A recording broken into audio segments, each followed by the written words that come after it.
naman na ibebenta yung mga nadugas natin. Bukas na lang tayo kumain.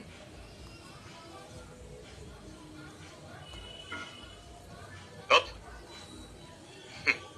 Problema natin, di ba, Cash? Oo. Palagay ko, solve na.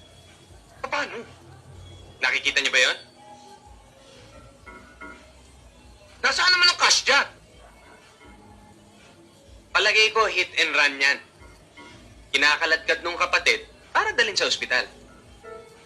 Pag natulungan natin sila, nadala natin sa ospital at nabuhay, siguradong may reward tayo. Cash. At nakagawa pa tayo ng kabutihan. At higit sa lahat, may pangkain na tayo. Di ba? Alin? Tatanong lang eh.